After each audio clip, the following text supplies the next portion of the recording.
Salam damai sejahtera dari Allah Tritunggal bagi saudara-saudara dimanapun Anda berada. Suatu kali Eliana berkata kepada saya, "Mami, when will we go to heaven?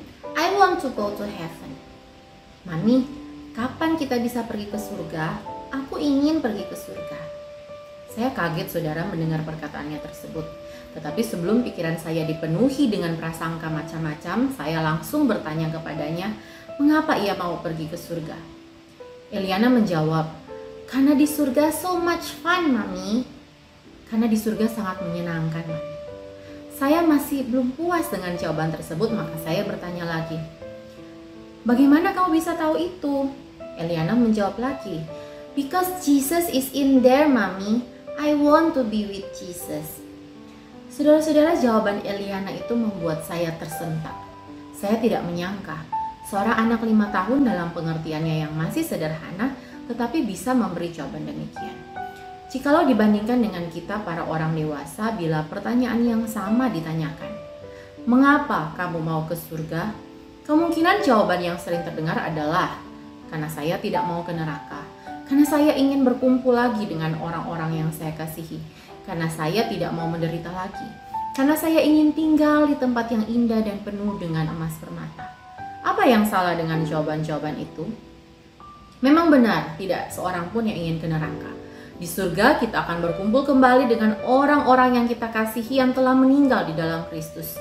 Kita tidak akan lagi mengalami penderitaan, kita akan tinggal selamanya dalam keindahan bumi yang baru. Semua ini benar. Jadi apa yang salah dengan jawaban-jawaban itu? Yang salah adalah karena dari jawaban-jawaban itu tidak ada yang menyebutkan alasan terutama dan tertinggi, yaitu karena ingin berada bersama Allah. Allah bahkan tidak disebut sama sekali dan hanya pemberiannya yang disebut-sebut.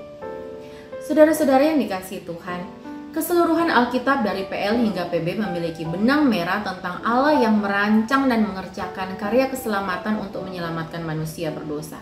Itulah Injil. Barang siapa yang mendengar dan percaya tentang berita Injil akan diselamatkan. Tetapi tujuan utama manusia diselamatkan bukan hanya untuk masuk surga, melainkan untuk kembali berelasi dengan Allah. Dalam buku God is the Gospel, John Piper pun mengatakan kalimat ini, "Injil bukanlah sebuah jalan yang membawa orang-orang ke surga. Injil merupakan cara untuk membawa orang kepada Tuhan." Itu berarti keberadaan Allah di surga itulah yang menjadi alasan mengapa surga sangat layak untuk dinantikan. Saat nanti berada di surga, kita hanya bisa merasa puas jika Allah berada di sana. Dalam Filipi 3 ayat 7-9, Paulus menuliskan bahwa tidak ada keuntungan yang lebih besar, lebih bernilai, lebih mulia daripada pengenalan akan Kristus. 1 Petrus 3 ayat 18 menyatakan bahwa Kristus mati sekali untuk segala dosa kita supaya ia bisa membawa kita kepada Allah.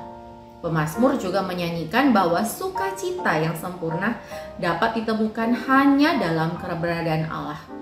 Itu berarti Allah adalah surga itu sendiri, saudara, dan akan tetap demikian. Bahkan jika semua hal lain yang kita harapkan dan inginkan untuk berada di surga tidak ada di sana.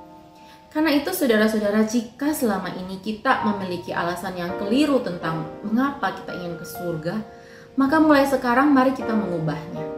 Marilah kita memupuk kerinduan untuk bersama dengan Allah muka dengan muka di surga nanti. Dan hal itu bisa kita mulai sejak saat sekarang ini.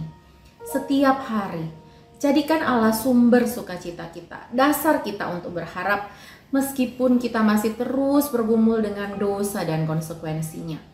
Isilah hidup kita bukan hanya untuk mengejar pemberian-pemberian Allah, tetapi untuk pemberian yang jauh lebih baik, yaitu Allah sendiri. Sebagaimana pemazmur menyatakan, "Seperti rusa yang merindukan sungai yang berair, demikianlah jiwaku merindukan Engkau ya Allah." Jiwaku haus kepada Allah yang hidup. Kiranya Allah Tritunggal memberkati setiap kita.